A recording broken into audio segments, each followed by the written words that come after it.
As a crew member of the storied vessel, he was an unknowing recipient of that supposed midway magic that endowed it with many exotic ports of call in Asia. Among these coveted destinations were Hong Kong, Perth, Singapore, Sasebo, and of course Subic Bay in his native. As a crew member of the storied As a crew member of the storied vessel, he was an unknowing recipient.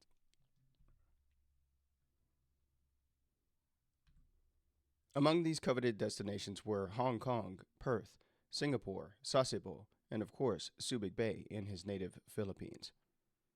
Between 1976 and 1983, the Midway would make a total of 28 stops in the deep waters of the bay. During one of these, the mysterious wizardry attached to it would manifest in Alfonso's life in a completely unexpected way. The city of Olongapo lies at the heart of Subic Bay. Today, it is a thriving metropolis with a bustling urban core that attracts thousands of vacationers annually. However, this was not always the case. Due to its location near the center of the bay, the city has long been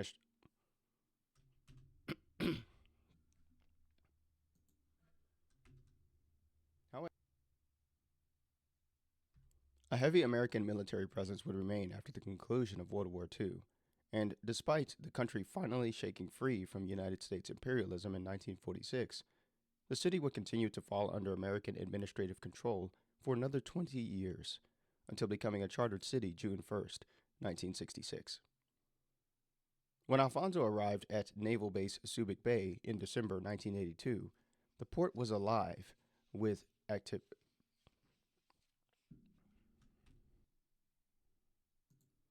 Viewed from his new perspective as an American sailor and citizen, his return home must have filled him with anxious excitement.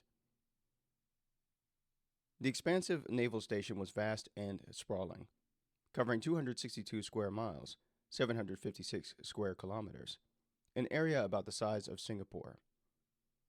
Its size ranked it as the second largest overseas installation in the United States Armed Forces at the time, trailing only slightly behind nearby Clark Air Base, 74 kilometers, about 46 miles to the north.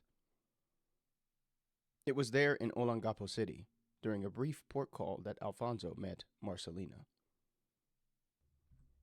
In those days, she worked as a stenographer in the city attorney's office.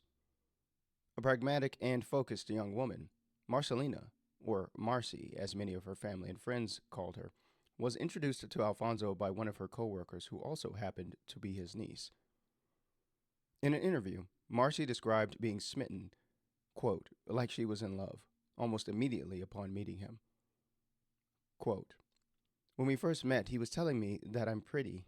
I was like love-struck, end quote.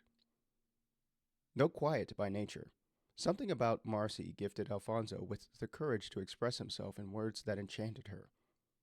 His flirtatious compliments combined with his radiant smile captivated her, and like magic, the two began dating shortly afterward. Initially, they went out with other friends, then, not long after, they began to spend time alone.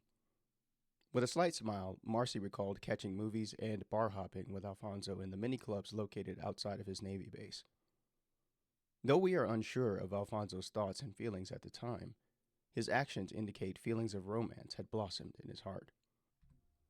Somehow, Marcy cracked his silent shell and earned his trust very rapidly. She learned he had spent time in the Philippine Army and had served in Palawan and Mindanao. She knew he had been involved in the conflict against the insurgents and was well trained in how to kill people. Though she felt if he had taken many lives, he had done so to protect himself. Alfonso and Marcy's romance that spring was intense but short-lived, as Alfonso would leave Olongapo City only 10 days after they began dating. The Midway was due to leave port, and duty called. Despite the fleeting courtship, the two had formed an inseparable bond, anchored in deep feelings of trust and respect. This connection only intensified over the next 7 months as they continued to correspond via love letters. Marcy, her wireframe glasses set low on her nose, wearing her red t-shirt with the face of Minnie Mouse printed on it, recounted in modern Marcy, her wireframe glasses set low on her nose, wearing her red t-shirt with the face of Minnie Mouse printed on it, recounted how modern communication technology like email didn't exist in 1982. So written letters through slow-going mail was the only way for her to stay in touch with Alfonso. When he returned to the Philippines that December, the two were married in a civil ceremony at Marcy's very own office in Olongapo City. Photos from the celebration tell us that the newlywed couple had a multitude of family, friends, and likely other community members who attended to wish them well. Marcy looks stunning in her simple yet elegant white wedding dress. Alfonso stands next to her in a collared white dress shirt and black slacks. In one picture, both wear stoic expressions as they stand among bridesmaids and groomsmen for a picture of the wedding party, as onlookers view them from the church pews. For Marcy, her marriage to Alfonso was the beginning of a brand new life of adventure. She would move to the United States a year later to follow Alfonso to his second tour of duty, cementing her status as a Navy military spouse.